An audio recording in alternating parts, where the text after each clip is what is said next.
Halo teman-teman, Assalamualaikum warahmatullahi wabarakatuh. Welcome back to my channel bersama saya Afisa Rafia.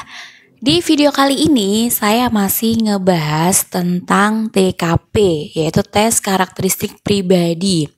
Dimana di video kali ini saya ngebahas tentang jejaring kerja. Kalau sebelumnya itu kan tentang pelayanan publik. Nah, sekarang yang dibahas itu adalah tentang jejaring kerja. Oke, sebelum kita masuk ke contoh soalnya, bagi teman-teman yang baru bergabung di channel ini, bisa diklik tombol subscribe dan diklik loncengnya agar tidak ketinggalan di video-video bermanfaat lainnya. Oke, tanpa berlama-lama kita langsung aja masuk ke contoh soalnya. Oke teman-teman, sebelum kita masuk ke contoh soalnya, jadi saya ada sedikit tips buat teman-teman dalam menjawab soal TKP, terutama pada soal jejaring kerja. Jadi di situ saya bacakan satu-satu tipsnya. Cari jawaban yang paling bersedia untuk bekerja sama mencapai tujuan. Yang kedua, bersedia untuk menyamakan visi dan misi yang akan diraih. 3. Mengkomunikasikan tujuan dan niat dengan baik. 4. Berkomitmen untuk mencari jalan keluar terbaik bagi kedua belah pihak yang menjalin kerjasama. 5. Berempati dan menghargai kondisi satu sama lain. 6. Mampu mengendalikan diri dalam menghadapi persoalan dengan pihak lain. Jadi kalau bisa saya simpulkan, nantinya ketika teman-teman mengerjakan soal TKP jenis jejaring kerja, cari jawaban yang paling mampu membangun dan membina hubungan, paling bisa bekerja sama, berbagi informasi, dan bisa berkolaborasi dengan orang lain secara efektif. Itu ya teman-teman. Jadi teman-teman ingat-ingat aja tipsnya kalau menemukan soal jejaring kerja, jawabannya harus seperti apa. Oke teman-teman, sekarang kita masuk ke soal yang pertama. Suatu hari, atasan di kantor meminta bantuan untuk melakukan tugas yang belum pernah saya kerjakan sebelumnya. Setelah mencobanya, saya menemukan fakta bahwa tugas ini merupakan hal yang cenderung melanggar aturan. Maka tindakan saya adalah A. Menolak keras karena saya tidak mau dianggap bodoh. B. Membantunya, namun itu pertama dan terakhir kalinya. C. Karena dia atasan saya harus membantunya demi kelangsungan karir. D. Jika resikonya masih bisa saya tanggung, saya mau membantunya karena pertimbangan karir. E. Menolaknya dan menjelaskan alasannya.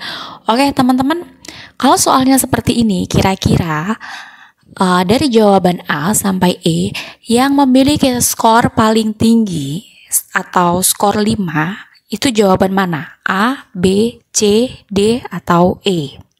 Nah, sekarang kita coba analisa satu-satu dari setiap choice-nya. Choice A, menolak keras, saya tidak mau dianggap bodoh.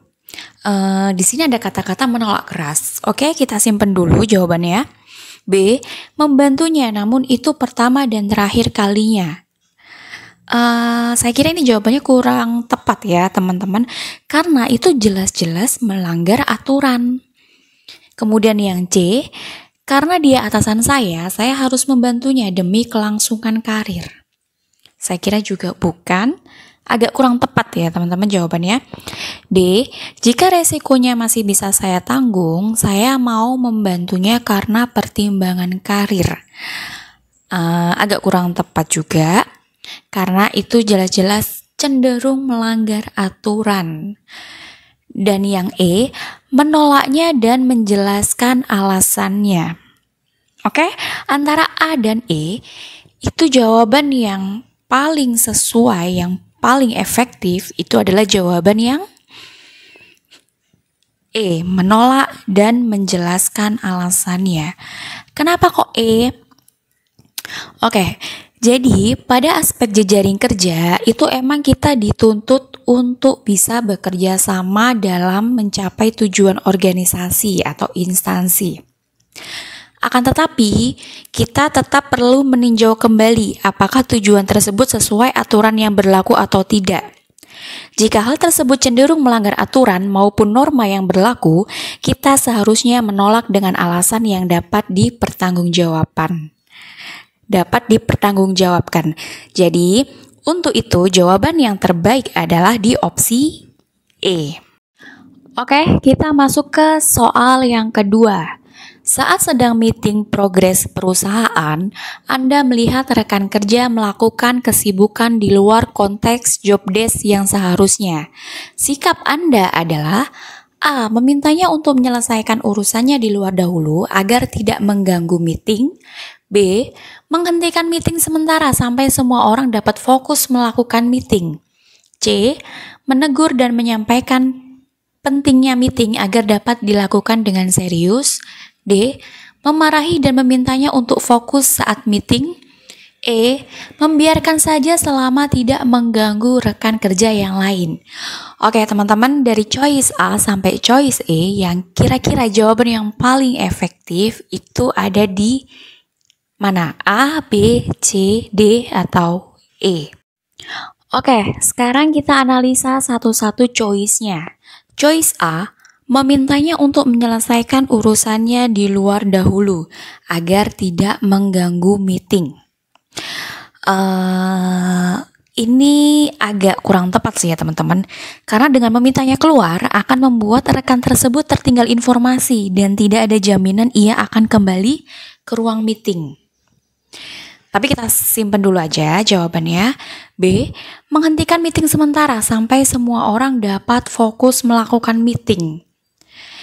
Ini kalau menurut saya juga agak kurang efektif ya, karena dengan menghabiskan waktu untuk menunggu kondisi lebih kondusif, karena ini akan membuang-buang waktu. C. Menegur dan menyampaikan pentingnya meeting agar dapat dilakukan dengan serius. Oke, kita simpan dulu jawabannya. Ini agak efektif ya teman-teman, karena di situ terdapat indikator komunikasi timbal balik dan indikator berbagi informasi mengenai pentingnya pelaksanaan meeting. Oke, yang D, memarahi dan memintanya untuk fokus saat meeting. Ini juga agak kurang tepat. E, membiarkan saja selama tidak mengganggu rekan kerja yang lain. Ini juga agak kurang tepat. Jadi dari choice A sampai choice E, yang jawaban yang paling efektif, yang memiliki skor paling tinggi adalah jawaban yang C, yaitu skornya 5 ya teman-teman. Kalau kita lihat di choice A, itu kemungkinan kalau skornya 3. Kalau yang B itu skornya 4. Yang C itu 5. Yang D itu 2. Yang E 1. Paham ya teman-teman sampai di sini? Jadi jawaban yang paling efektif yaitu menegur dan menyampaikan pentingnya meeting agar dapat dilakukan dengan serius. Oke, sekarang kita masuk ke contoh soal yang terakhir. Anda dan keluarga baru pindah ke suatu perumahan. Saat memindahkan barang, Anda melihat tetangga berbisik-bisik dengan tatapan sinis ke arah Anda. Sikap Anda adalah A. Membiarkan saja karena sudah tabiat masyarakat Indonesia seperti itu. B. Membiarkan saja karena tidak ingin memberikan kesan buruk kepada tetangga baru. C. Menegur tetangga tersebut agar tidak menggunjingkan orang lain. D. Menghampiri bersama keluarga untuk berkenalan dengan tetangga sekitar rumah. E. Menghampiri dan berkenalan dengan tetangga tersebut. Kira-kira apa ini teman-teman jawabannya? A, B, C, D, atau E? Oke teman-teman, sekarang kita coba analisa satu-satu choice-nya. Choice A, membiarkan saja karena sudah tabiat masyarakat Indonesia seperti itu. Ini kurang tepat ya teman-teman jawabannya. B, membiarkan saja karena tidak ingin memberikan kesan buruk kepada tetangga baru. Ini juga agak kurang tepat karena dengan membiarkan akan dapat membuat kondisi semakin buruk di kemudian hari. C, menegur tetangga tersebut agar tidak menggunjingkan orang lain. Ini juga agak kurang tepat. D. Menghampiri bersama keluarga untuk berkenalan dengan tetangga sekitar rumah. Ini efektif ya teman-teman, karena kalau kita lihat dari jawabannya, itu terdapat indikator membangun dan membina hubungan dengan menghampiri bersama keluarga untuk berkenalan dengan tetangga di lingkungan baru. Oke, kita simpan dulu jawabannya. E. Menghampiri dan berkenalan dengan tetangga tersebut. Ini tidak efektif ya, karena dengan tidak mengunjungi bersama keluarga. Jadi jawaban yang paling efektif dari choice A sampai choice E adalah yang D.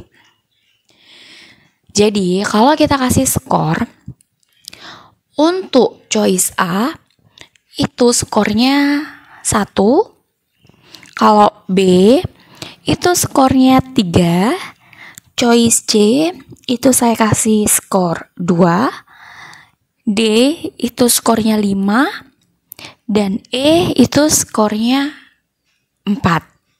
Oke, teman-teman paham ya sampai di sini? Jadi, jawaban yang paling efektif itu ada di choice D. Menghampiri bersama keluarga untuk berkenalan dengan tetangga sekitar rumah. Oke, teman-teman, sampai di sini video saya kali ini, materi saya kali ini. Semoga bermanfaat buat teman-teman. See you on next video. Bye-bye. Assalamualaikum warahmatullahi wabarakatuh.